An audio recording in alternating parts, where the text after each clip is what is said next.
Queridos, essa lição é o fechamento de uma cristologia, de uma discussão acerca de quem é Cristo no livro de João, no Evangelho escrito por João.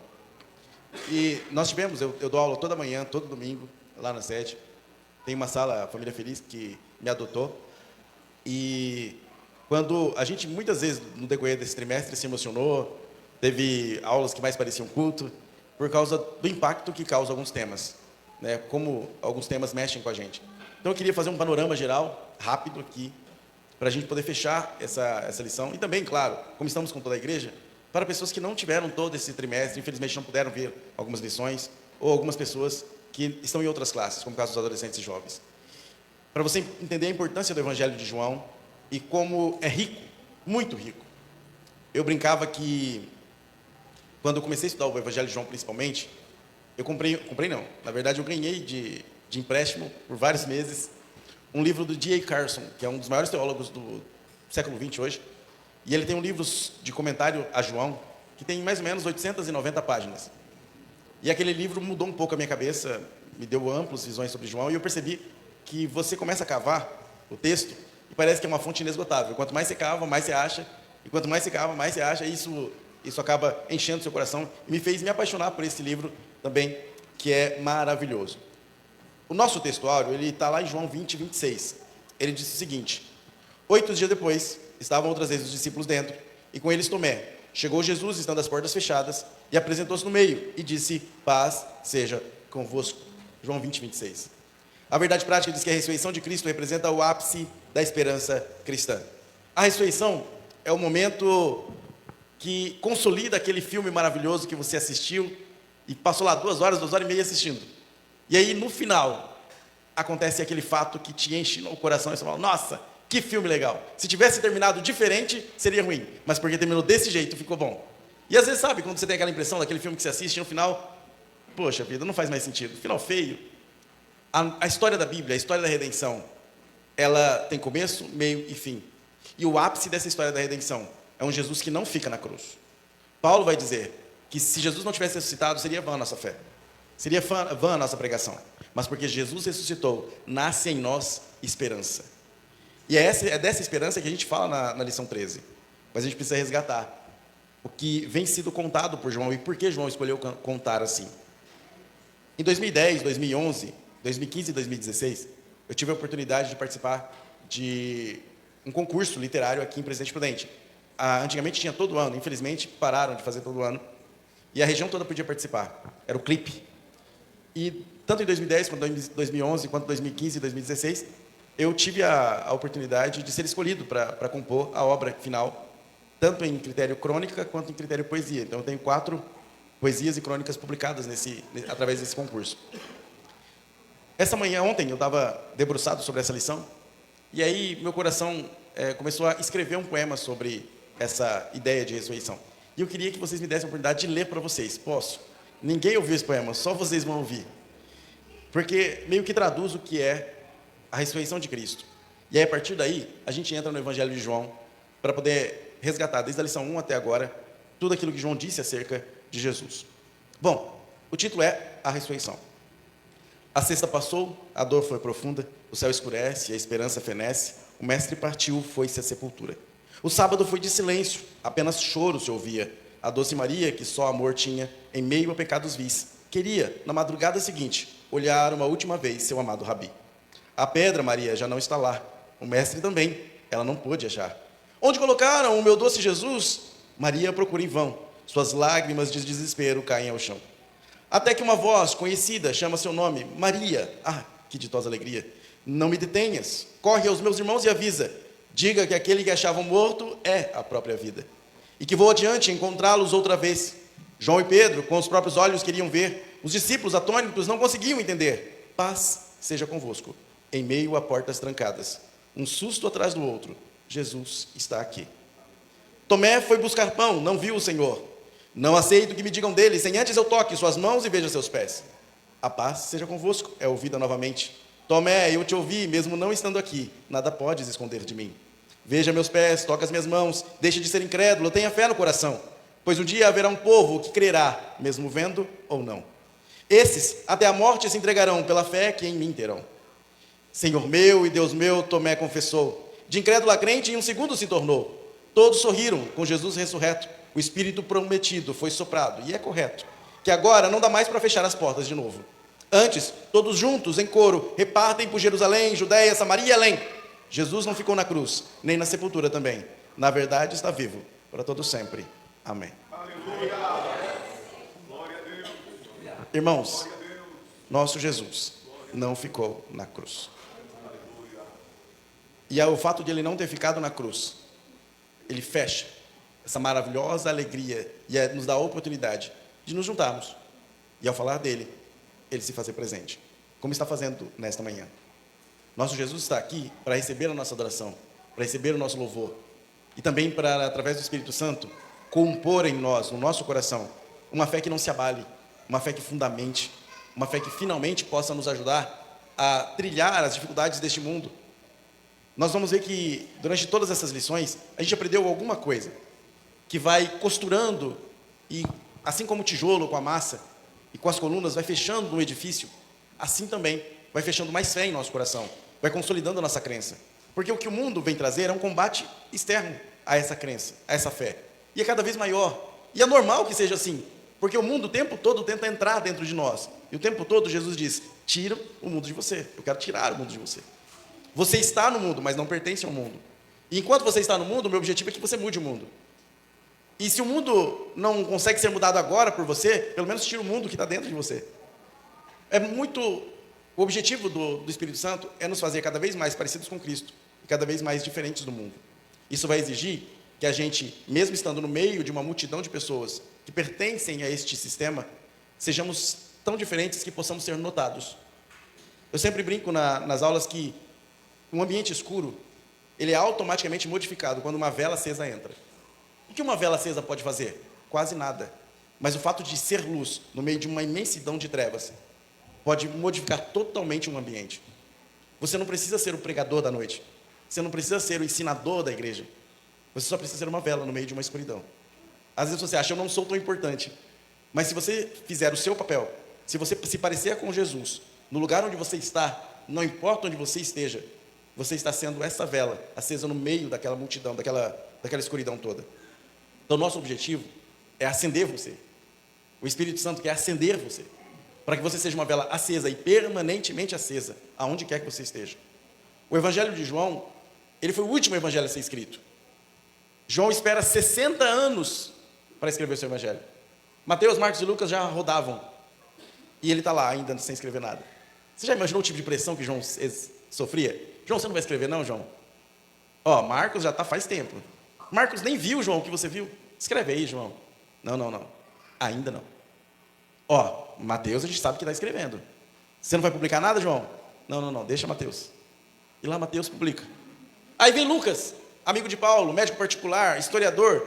Lucas escreve bem, deixa ele escrever. Mas João, João viu, João. Escreve para nós, João. Não, ainda não. Ainda preciso mastigar mais aquilo que eu ouvi. Ainda preciso deglutir mais tempo. Preciso amadurecer. Eu era adolescente quando andei com Jesus.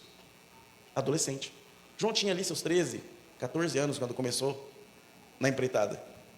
E é um desafio impressionante, adolescentes, que Jesus escolheu, dentre 70 discípulos, 12, e no meio dos 12 tinha um adolescente. É impressionante isso, já. E esse adolescente tinha a oportunidade que nenhum dos outros 12 tinha. Porque dos 12, Jesus tinha 3 grandes amigos: Pedro, Tiago e João.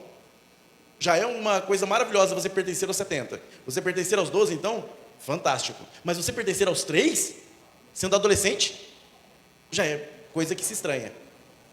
E mais particularmente, João, por ser o mascotinho da turma, é aquele que levava os croques, é aquele que falava besteira, é aquele que Jesus abraçava e colocava a cabeça no peito de Jesus. Quando eu lia João, a coisa que mais me impressionava era isso. Como eu queria ser João. Porque pertencer aos 70 é ótimo. Pertencer aos 12, fantástico. Pertencer aos 3, nossa, um privilégio. Mas colocar a cabeça no peito de Jesus,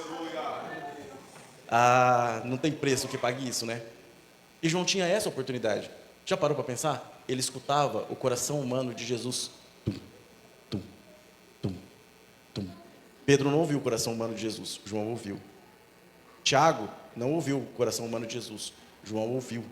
Tum, tum. E aí quando fala, João, você não vai escrever, João? Ainda não. Quando Pedro pergunta para Jesus, e este? O que vai acontecer com ele? O que vai fazer com o mascotinho da turma? Ele ainda não é um adulto completo. O que vai ser dele? Jesus disse, se eu quero que ele fique até que eu venha, não compete a ti.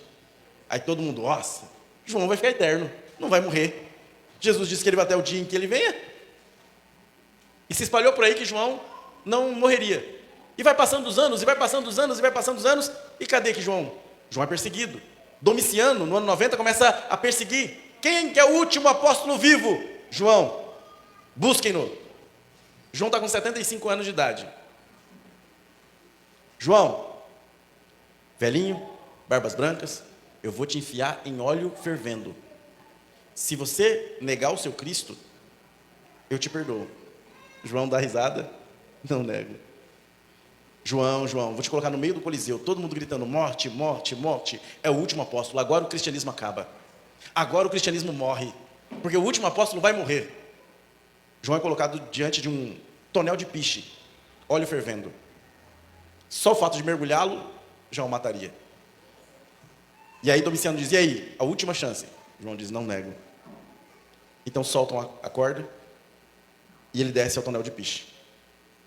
Pensam que vão tirar João todo queimado, os ossos aparecendo, ele morto. Quando puxam, nem sequer a sua roupa foi destruída. Nem cheiro de piche. O piche não gruda. O povo em volta começa a se assustar, porque quem protegeria um velho como aquele de um poço de piche que todos morreram? João deixa todo mundo impressionado. Um centurião, ao ver aquilo, grita, grande é o Deus dos cristãos, e morre a espada no mesmo instante, como um mártir, que acabou de crer, porque viu João sair de um tonel de óleo fervendo sem nenhum arranhão. Domiciano fica envergonhado, então fala, vamos exilá-lo, vou mandá-lo para Patmos. Lá é uma área rochosa, cheia de cobras, alguma serpente vai picar ele, e ele morre. Aí se cumpre a profecia do Senhor. Se eu quero que ele fique até que eu venha, não compete a ti.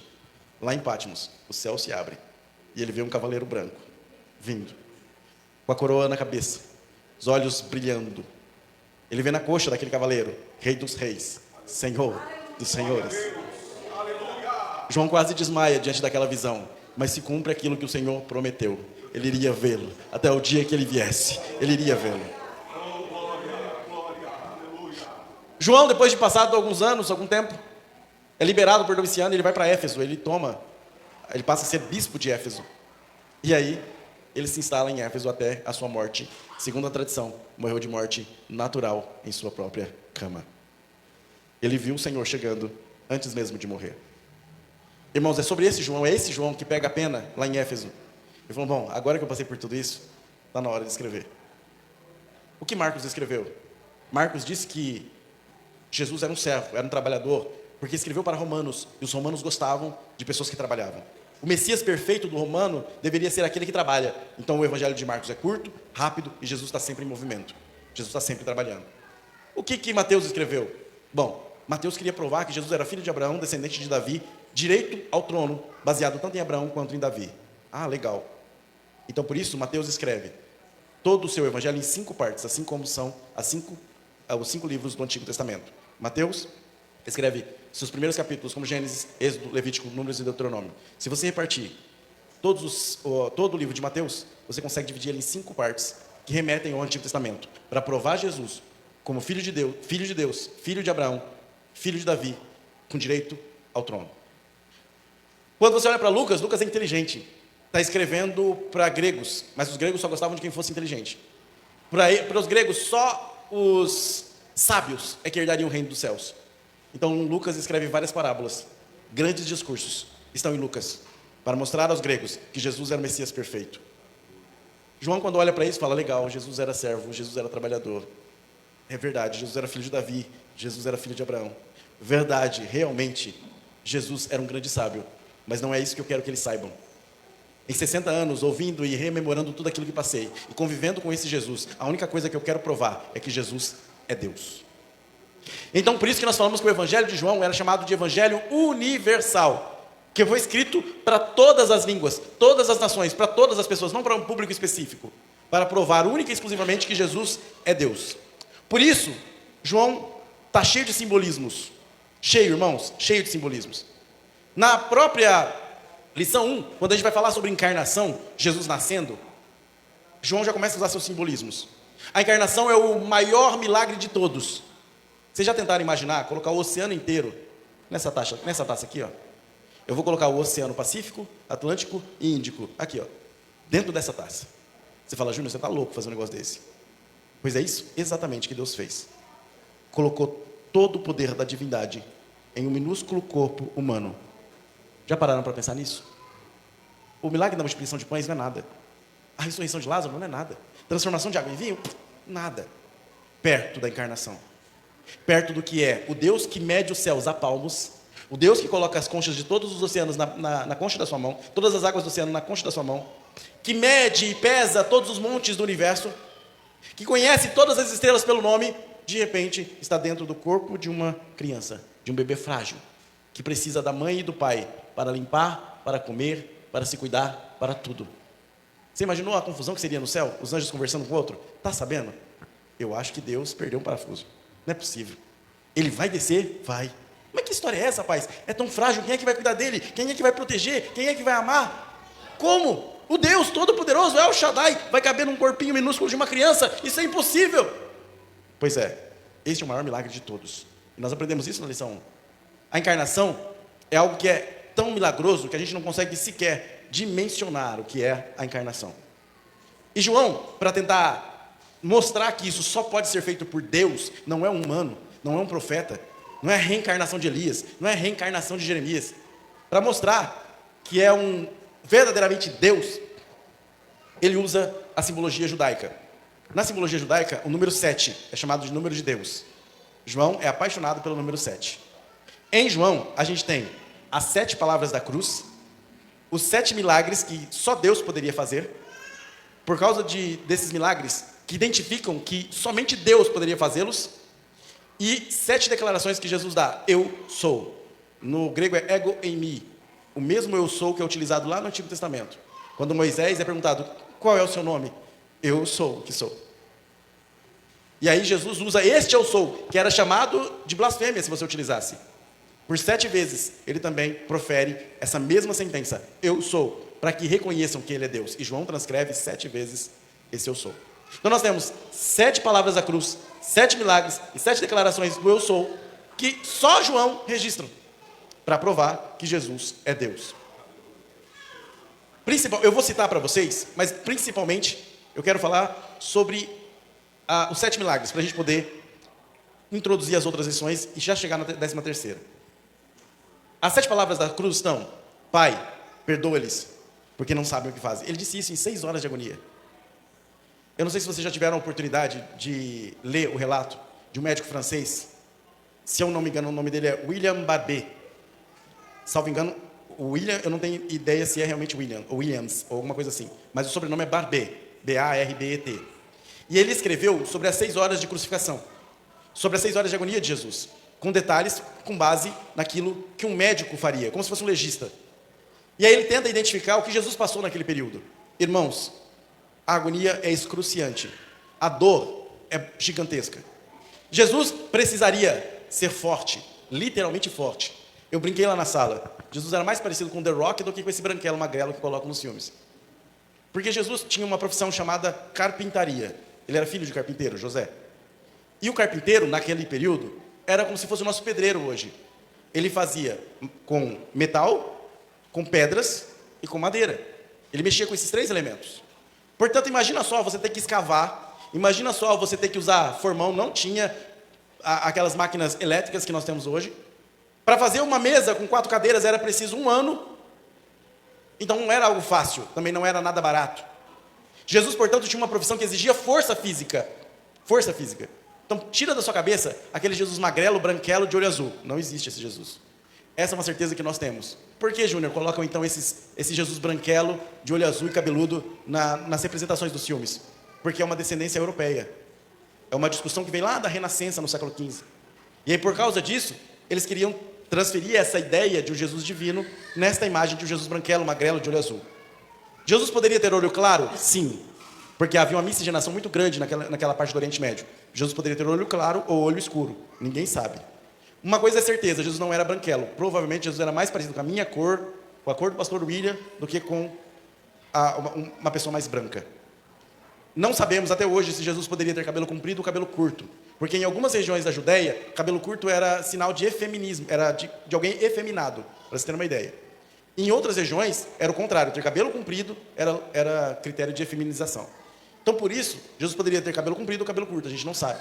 Provavelmente, Jesus tinha barba. Se era grande, se era curta, também não sabemos. Mas tira da sua cabeça aquele Jesus branquinho, de cabelo comprido com olho azul. Esse Jesus não existiu, nunca existiu. Por isso, mais uma alegria para a gente que Jesus não ficou na cruz, porque nem daquele jeito poderia ser. Jesus era alguém que tinha compreensão física. Provavelmente, Jesus tinha costas largas, músculos definidos. Jesus tinha bom bíceps para poder aguentar tudo que ele aguentou. Jesus tem que, ao começar a ser humilhado, ele sofre várias varadas, ele sofre os açoites humanos. Os açoites humanos, conforme a gente viu na lição 12, tinham 9 correias de couro. Em cada correia de couro, 3 ossos ou 3 pedaços de metal. Quando eles batiam nas costas de Jesus, arrancavam um pedaço da sua carne.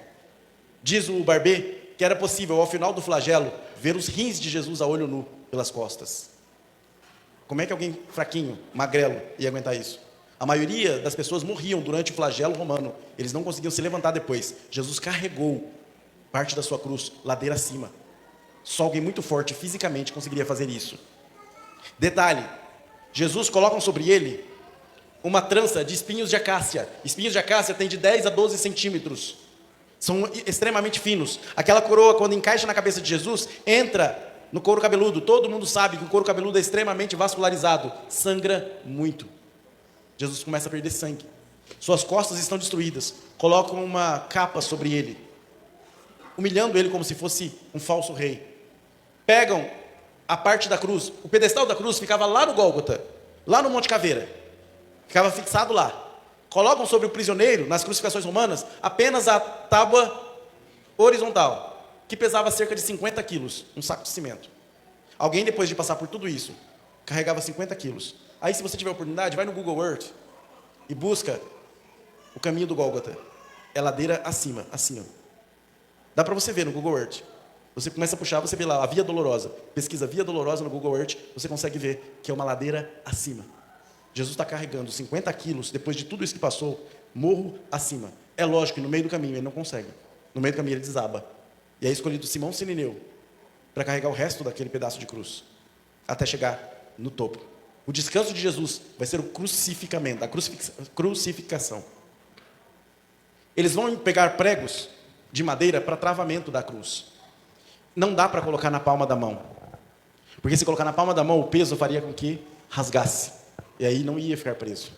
Eles colocam no pulso aqui, ó, entre esses 2 pequenos músculos. Se você fechar a mão, você vai ver 2 pequenos músculos ressaltados.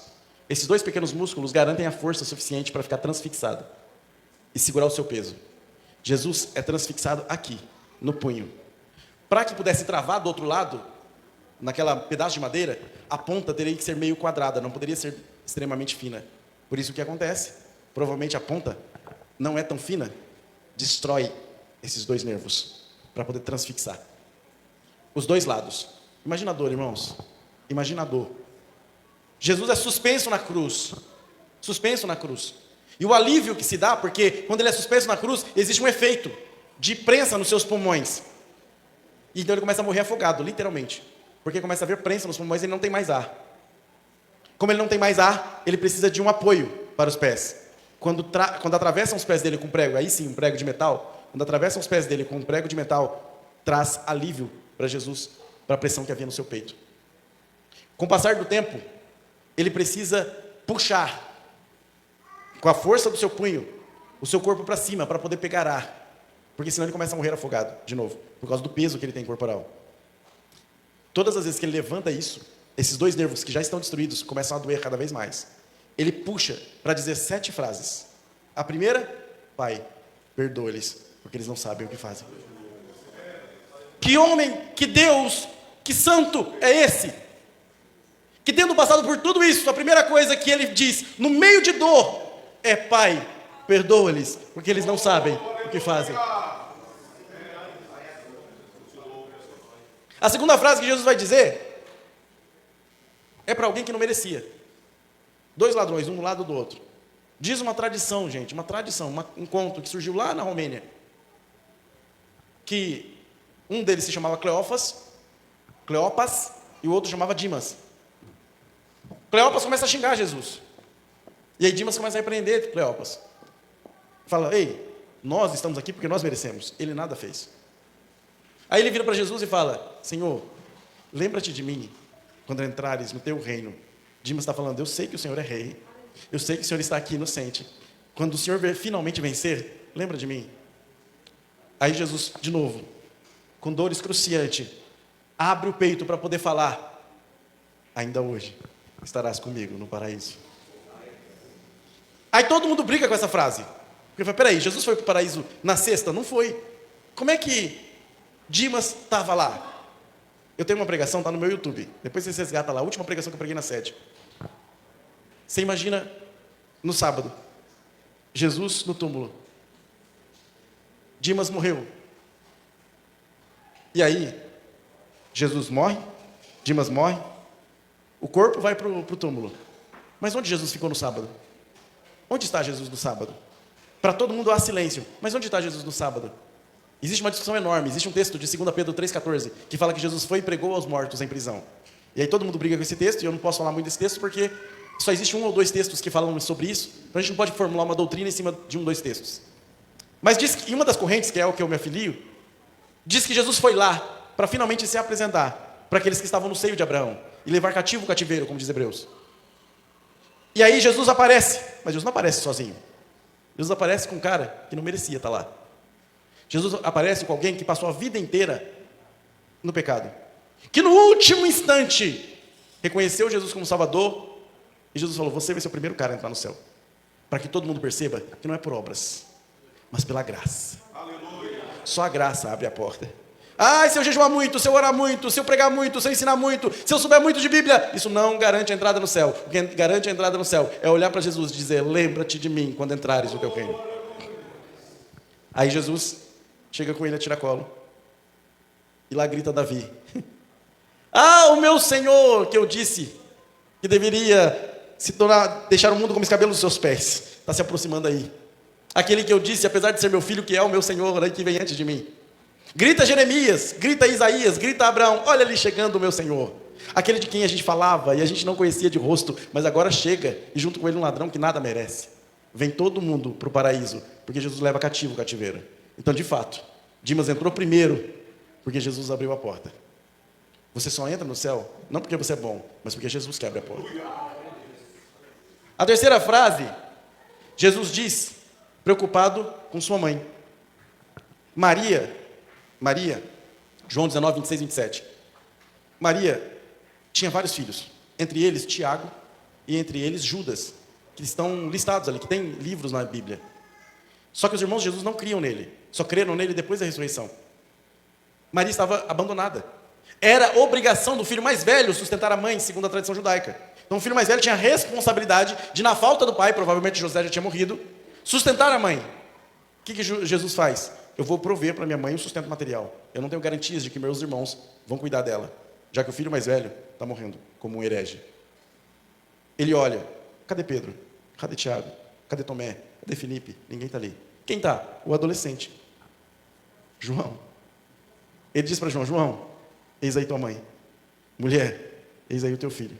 Diz o texto que naquele mesmo dia, João levou ela para casa. Isso me mostra que João era um homem de verdade, apesar da pouca idade. Isso me mostra que Jesus se preocupou na morte, na provisão de sua própria mãe. Jesus era um filho responsável.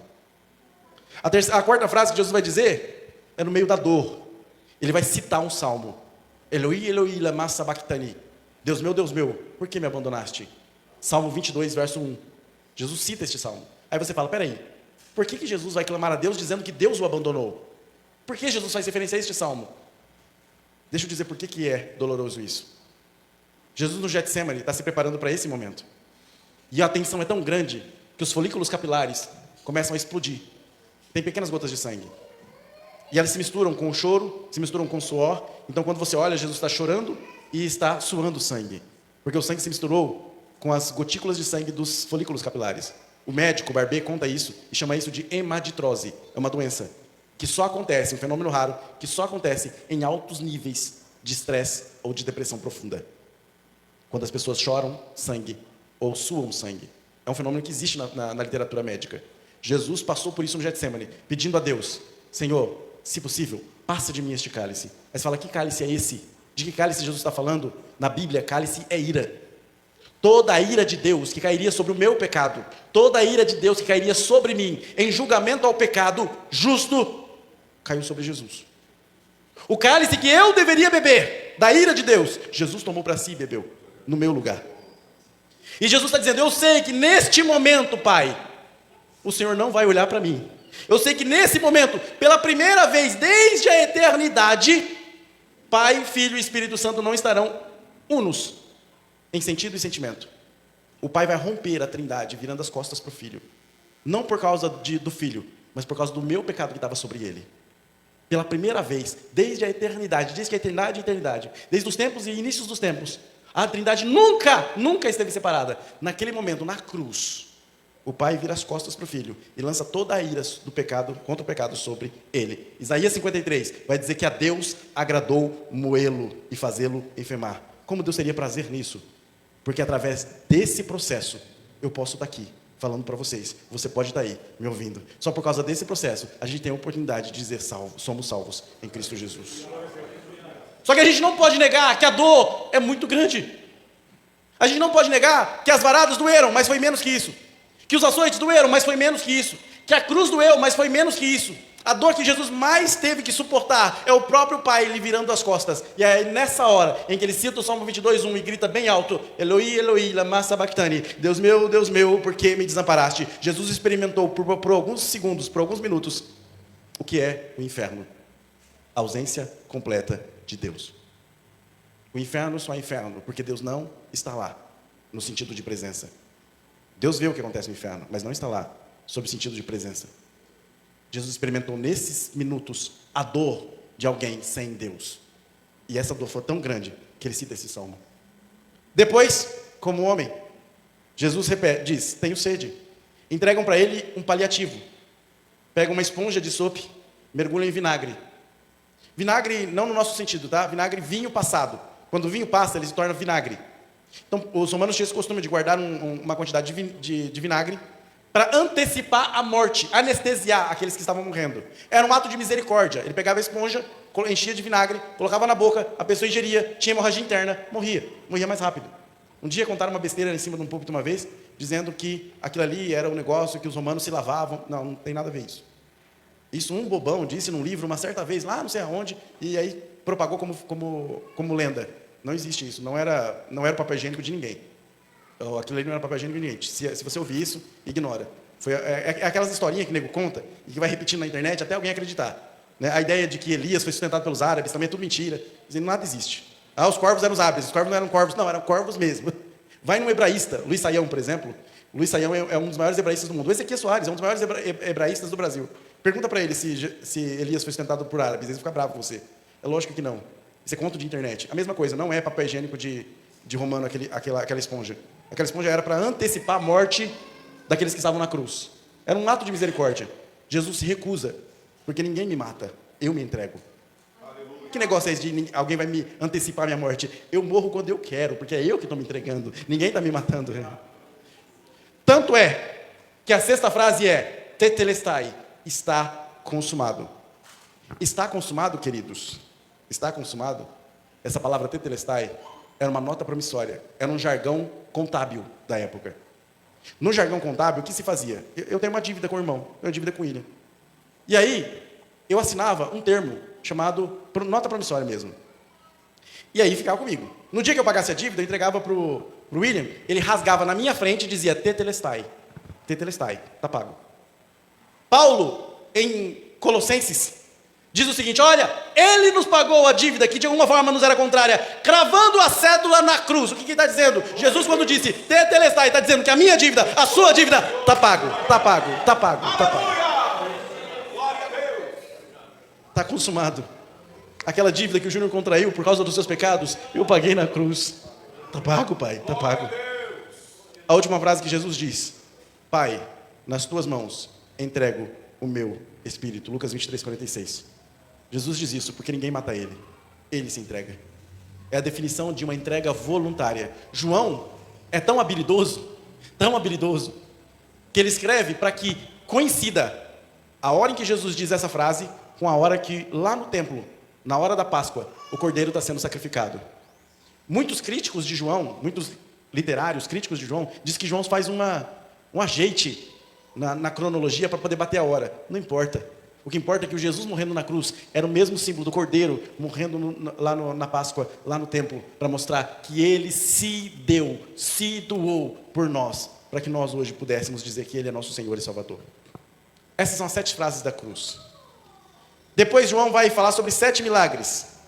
Eu vou pular esses milagres, vou falar deles depois. Vou falar primeiro das 7 declarações do eu sou.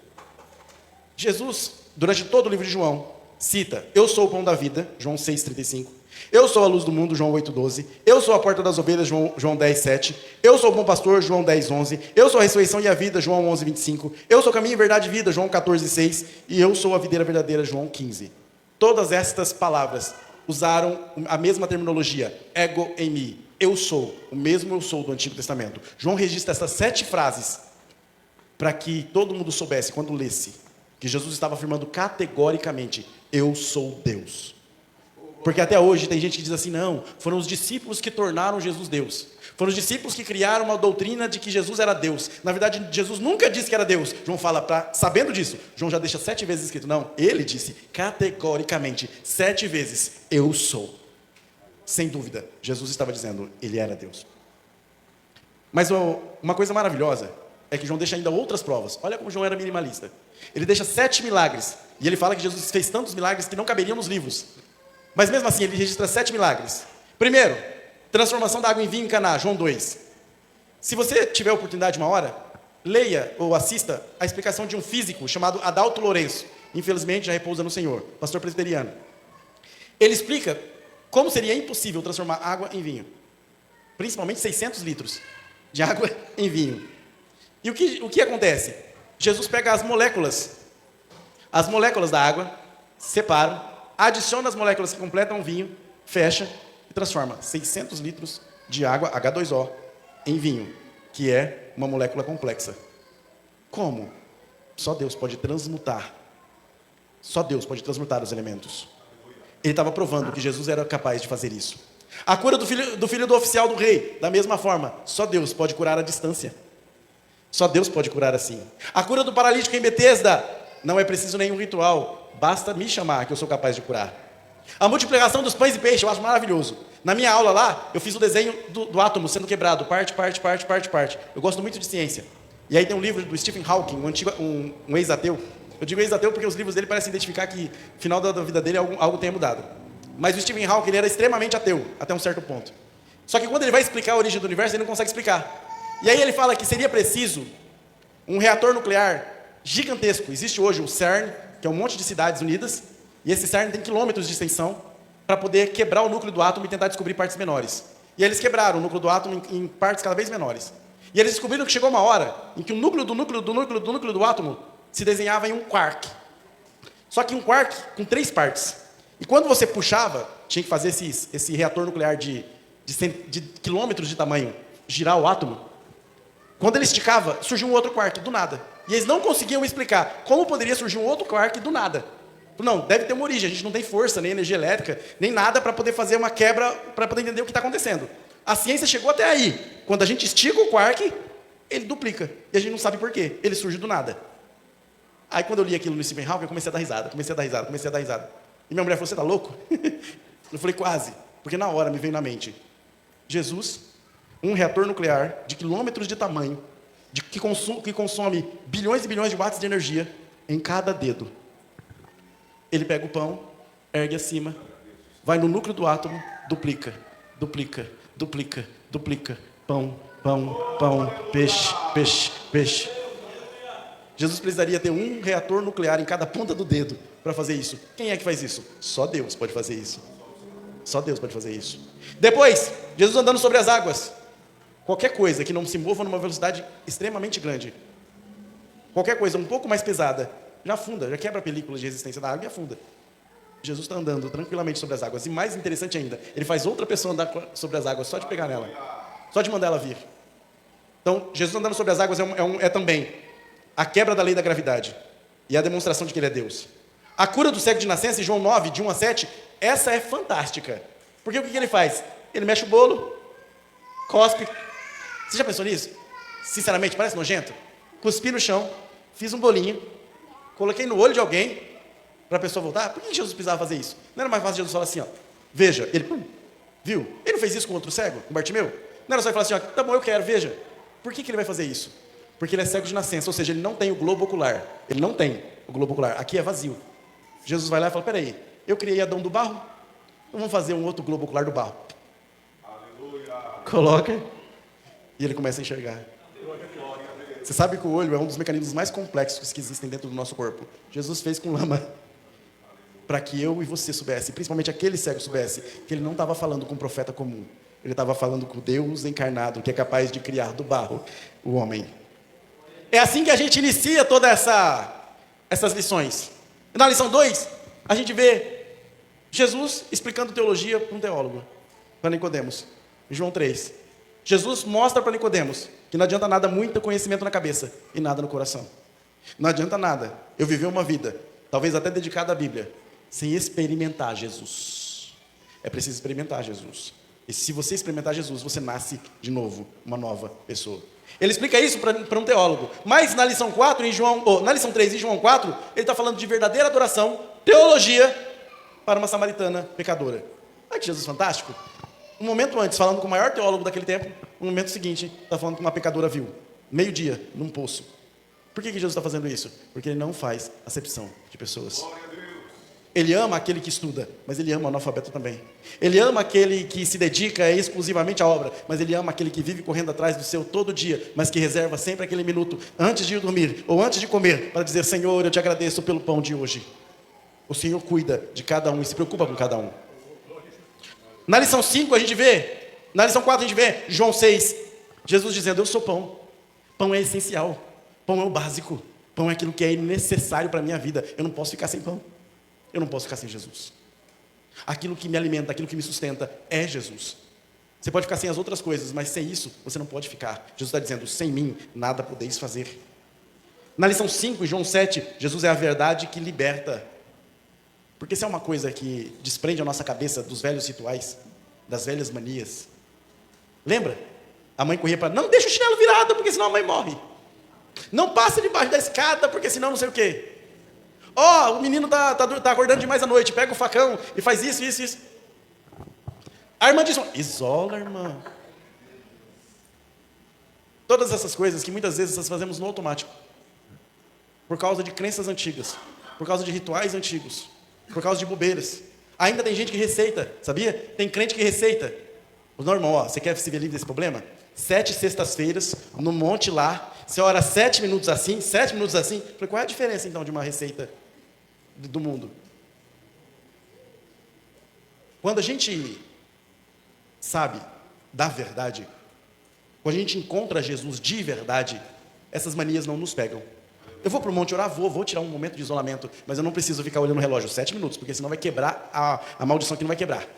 Não, eu preciso fazer 7 sextas-feiras de libertação, porque se eu falhar uma, Jesus não liberta mais. Que negócio é esse? Que Jesus limitado é esse que você serve? Não preciso fazer 40 de jejum, porque se eu fizer 39 e esquecer um, colocar uma bala de hortelã na boca, meu Deus do céu, já perdi toda a bênção dos 40 dias. Pronto. Que Jesus fraco é esse que você serve? Que Jesus do Paraguai é esse? Desculpa os paraguaios. Que Jesus é esse que você serve? Que precisa de todo esse cuidado, de não sei quantas tranças, de não sei quantas horas, de não sei quantos dias. Nosso Jesus é uma verdade que liberta. Depois que eu conheço Ele, eu não preciso ninguém me forçar a fazer padrões. É o Espírito Santo que vai me moldar. Eu não preciso dizer, mulher, seja decente. O Espírito Santo vai fazer ela ser decente. Homem, seja comedido. Eu não preciso dizer isso para ele. Ele vai ser comedido porque Jesus o libertou pela verdade da palavra. Essa verdade é tão importante que lá na oração sacerdotal, Jesus vai dizer, Senhor, santifica-os na verdade. A tua palavra é a verdade. Aprenda sobre Bíblia. Aprenda sobre Jesus. Como você pode dizer que ama alguém se não conhece? Quando eu me apaixonei pela Thaís, Primeira coisa que eu quis saber, qual era a comida preferida, qual era a cor preferida, o que ela mais gostava de fazer, qual era o presente que eu poderia dar no dia dos namorados. Eu precisava conhecê-la para poder mostrar que amava. Precisava conhecer dela. Senão você fica aqui igual aqueles dois velhinhos, 40 anos de casado. Meu bem, meu bem, meu bem, meu bem, meu bem. E aí o cara diz assim, ei, eu acho tão bonito, você 40 anos de casado, chamando a sua mulher de meu bem. Não, meu filho, esqueci o nome dela faz 20 anos, então... Não, irmãos, a gente tem que conhecer. A gente tem que conhecer. Conhecer para provar que ama. A gente conhecer. Se a gente conhece, a gente ama. Agora, como você diz que ama Jesus e não conhece Ele? Como é que você diz que ama Jesus, mas não sabe da história dele? Como é que você diz que ama Jesus e nem sequer lê a palavra dele? Que tipo de amor é esse? Amor platônico? À distância? Como é que Jesus vai te conhecer se você não dá a oportunidade de Ele te conhecer? Se você nem ora para Ele? Então não adianta você dizer, como dizem as pessoas do mundo, não, eu tenho Deus no meu coração, se você não o conhece e se Ele não te conhece. Por isso, as lições foram tão importantes para nós. Na lição 6, Jesus é o pastor de ovelhas que cuida, em João 10, cuida, se sacrifica por elas. Nós falamos sobre os mercenários na lição 6. Na lição 7, em João 11, Jesus é a ressurreição e a vida. E demonstra que a esperança não termina com a morte. Marta de um lado, Maria do outro. Senhor, se o Senhor estivesse aqui, meu irmão não teria morrido.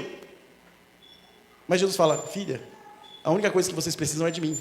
Eu sou a ressurreição e a vida. Aquele que crê em mim, ainda que esteja morto, viverá.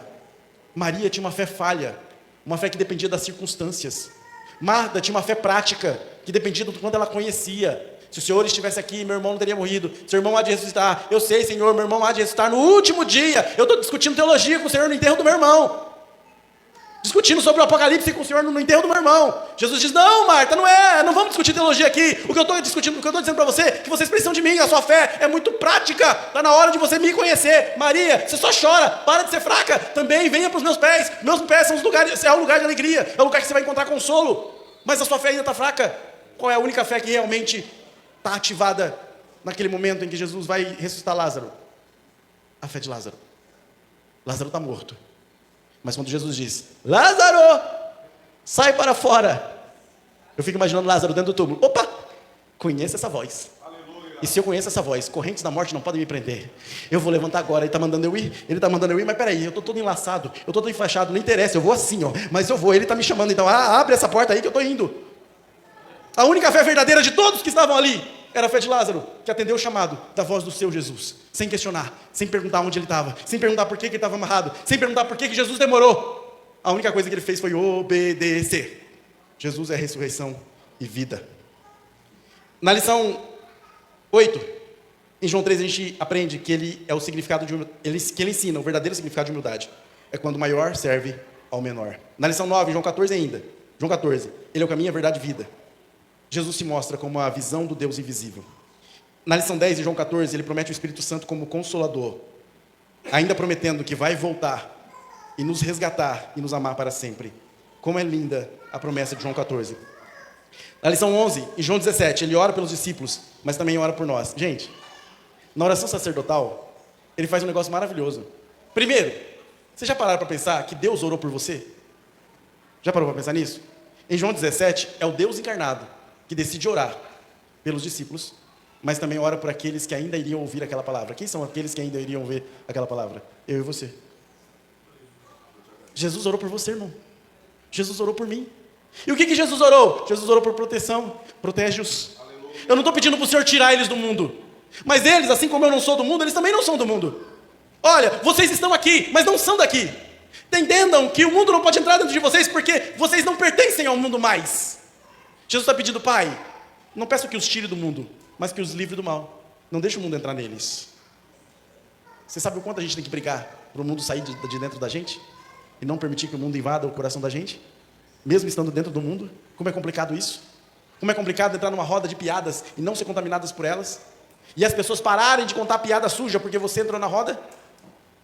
Ou será que as pessoas continuam a contar a piada suja quando você entra na roda, porque já sabem que você faz parte do time? Jesus, na oração sacerdotal, pede proteção para os discípulos, porque ele sabia que ele não estaria presente em carne lá mais, mas ele ia enviar um consolador, que ia ficar do lado do crente, sempre dizendo, rapaz, vem mais para cá, porque esse caminho aí é de morte. Não dá atenção para isso, porque isso vai te levar a pecar. Ainda bem que nós temos esse Consolador para nos avisar. Mas o mais lindo de tudo é o nosso Deus orando por nós. Toda vez que eu leio essa oração sacerdotal, meu coração se emociona por pensar que o Jesus que estava lá, junto com seus discípulos, se preparando para morrer, estava orando por mim, para que eu não caísse no meu pecado e continuasse firme na presença dele, mesmo diante de tantas tentações no mundo. Na lição 12, em João 19, ele é julgado de forma errônea e morre.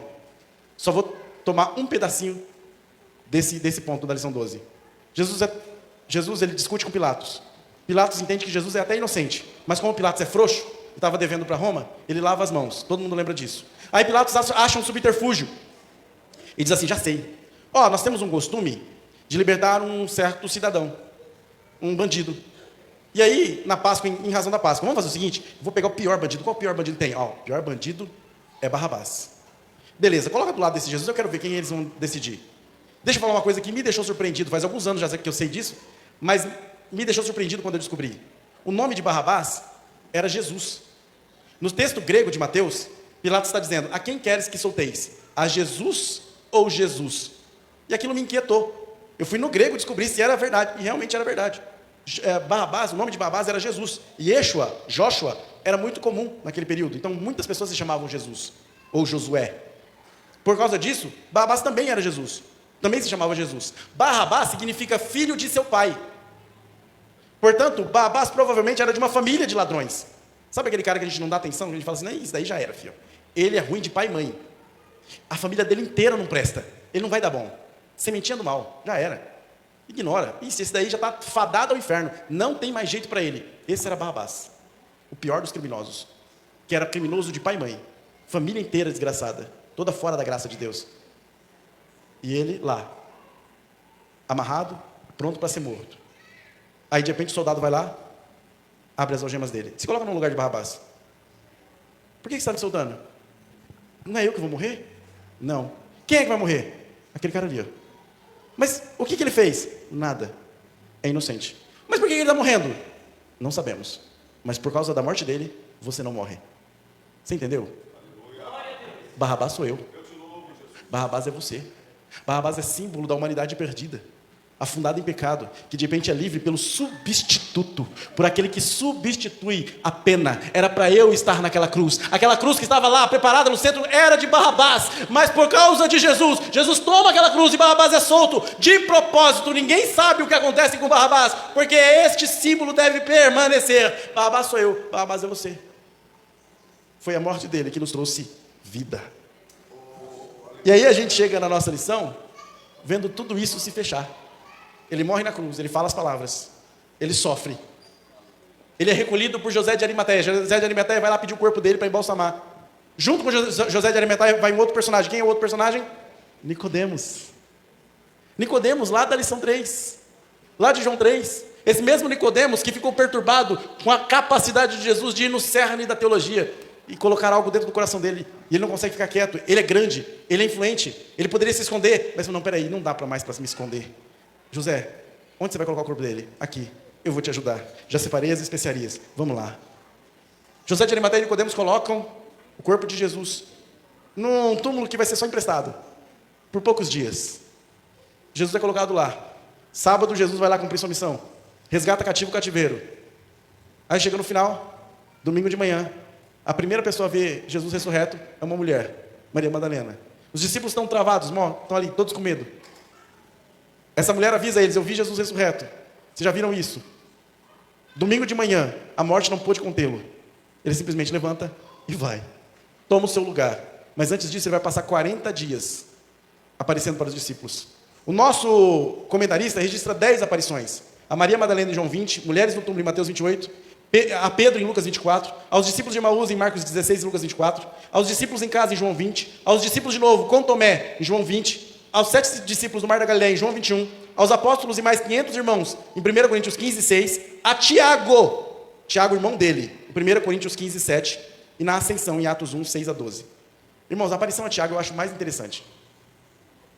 Depois de ressurreto, Jesus vai para a família, para a própria família. Tiago, depois de Jesus, é o irmão mais velho. Jesus vai passar para Tiago a incumbência de cuidar das coisas. Tiago, nem sendo o apóstolo de Jesus, automaticamente vira uma das 3 colunas da igreja. automaticamente, ele já ascende dentro da própria igreja que está se formando, ele já se torna uma das 3 pessoas mais importantes, sendo irmão de Jesus. Mas o que eu acho mais impressionante, quando a gente lê a carta a Tiago, ele se denomina servo do Senhor. Quando a gente lê Judas, aquele texto um pouquinho antes de Apocalipse, Judas, ele também não fala que é irmão do Senhor. Ele fala, Judas, servo do Senhor. Eles se convertem. Jesus vai lá visitar a família. O que Jesus falou para Tiago? O que Jesus explicou para Tiago? Como Jesus conversou com Tiago? Não sei. Só sei que foi lindo. Ao ponto de Tiago mudar totalmente a trajetória de vida. Porque quem encontra Jesus muda toda a trajetória de vida. E conquistar os que são de casa é a parte mais difícil para nós. Conquistar os que são de casa é muito mais difícil do que conquistar os que estão de fora. E aí, nessas aparições, Jesus mostra de forma inquestionável, seja no campo teológico, seja no campo histórico, que ele ressuscitou. Mais de 500 testemunhas. Aí o povo do mundo diz, não, aquilo foi uma farsa. E até mesmo pessoas não cristãs na história vão dizer, não foi uma farsa. É impossível alguém contar essa mesma história durante anos, centenas de anos, sob ameaça de morte, morrendo em leões na arena, morrendo crucificados, morrendo sob espada, morrendo sob lança, morrendo queimados vivos, e mesmo assim manter a mesma história. É impossível. Essa história realmente aconteceu. A gente não sabe como, mas realmente aconteceu. A ressurreição é um fato histórico. E ela é motivo de alegria para nós. Por que, Júnior, é motivo de alegria? Deixa eu encerrar aqui, que é o resumo do tópico 2 e do tópico 3. Por que ela é motivo de alegria e esperança? Porque o que Jesus está fazendo, ao ressuscitar no 3º dia, é inaugurar uma nova humanidade. Lá no Jardim do Éden, ele restaura aquilo que foi perdido no Jardim de Getsemane, ele restaura aquilo que foi perdido no Jardim do Éden. Durante a crucificação, ele traz de volta o ser humano a se reconciliar com Deus. Ele apresenta novamente o ser humano a reconciliar com Deus. Pai, os que me deste são teus. O que o Senhor me deu, não perdi nenhum, a não ser o filho da perdição. Ele fala isso na oração sacerdotal. Ele entrega de volta a humanidade a Deus e diz, estamos reconciliados, Deus. A partir de agora, quem vier a mim, nasce de novo. Vai se tornar uma nova humanidade, não mais escrava do pecado, não mais destruída pelo pecado, não mais morta pelo pecado, mas vivificada pelo Espírito Santo. Por isso, por causa da ressurreição, ele inaugura um novo tempo em que a gente não é mais preso ao pecado original. Há um tempo em que a gente pode conhecer Jesus de perto. Deixa eu deixar você embasbacado com isso. Quando eu perguntei para minha mãe, eu ainda era um adolescente, nem adolescente, já era uma criança ainda, tinha 11 anos de idade. Falei, mãe, por que Deus deixou aquela árvore no jardim? Não era mais fácil ter arrancado aquela árvore do jardim e deixado ninguém comer nada? A gente estaria até hoje bem legal, né? Abraçando o leão, correndo para lá e para cá, todo mundo feliz, peladão. Não ia ter nenhum problema, Senhor. Por que Deus deixou aquela árvore bendita lá? Eu perguntei para minha mãe, 11 anos de idade. Aí minha mãe me respondeu e eu nunca mais esqueci. Eu estou com 40 anos de idade. Estou jovem, viu? Cadê a irmã que falou? Estou jovem, 40 anos de idade, estou jovem. Eu perguntei para minha mãe e nunca mais esqueci. Minha mãe me disse o seguinte, filho, Deus toda tarde descia e conversava com Adão. Então toda tarde Deus conversava do lado de Adão, correto? Eu sim. Quando Adão pecou, Deus já havia provido o milagre. Deus já havia provido Jesus. Apocalipse 18:3 diz que o Cordeiro de Deus foi morto antes da fundação do mundo. Portanto, Jesus já estava preparado para morrer antes de Adão existir. Só que, se Jesus não tivesse morrido, e Adão não tivesse pecado, a gente até hoje estaria vendo Deus andando do nosso lado, correto? Eu falei, correto. Até aí eu entendi. Aí ela falou assim, mas por Jesus ter morrido, e nós ter sido resgatado por Deus, onde Deus está agora? Aí eu não entendi. Eu falei, onde Deus está agora, mãe? Aí ela disse, dentro. Se Adão não tivesse pecado, a gente via Deus andando do lado. Mas aquilo que era mal, Deus transformou em bem.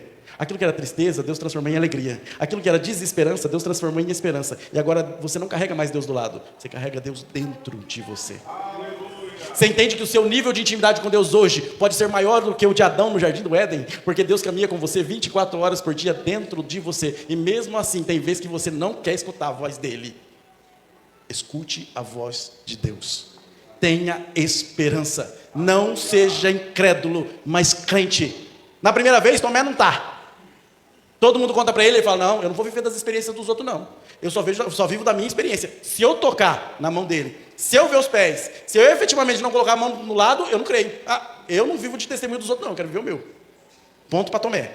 Foi incrédulo, foi, mas é um cara decidido. Na segunda vez, Jesus não estava ali, mas ouviu. Por quê? Porque ele é onisciente, é lógico. Ele é Deus. Com as portas trancadas, ele no meio. Shalom. A paz seja convosco. Shalom. Tomé, lógico, deve ter levado um susto danado, porque não viu a primeira vez. Na segunda, os discípulos já se alegrou. O único que ficou assustado foi Tomé, né? Ele vai na direção de Tomé. Tomé, toca aqui, olha lá.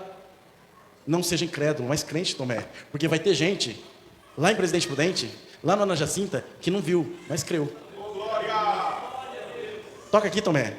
Aí a gente tem que dar um ponto extra para Tomé. Tomé foi a primeira pessoa em toda a humanidade a dobrar o joelho diante de Jesus e dizer: Senhor meu e Deus meu.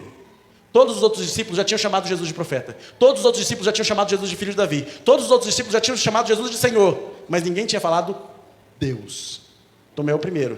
Aquele que a gente julga como incrédulo foi o primeiro a dobrar o joelho e dizer: eu te adoro, porque você é Deus. E o livro de João se encerra exatamente dizendo: para que vocês creiam em seu nome e que através desse nome tenham vida. Vida, vida. Receba a vida no nome de Jesus nesta manhã. Que Deus abençoe em Cristo Jesus.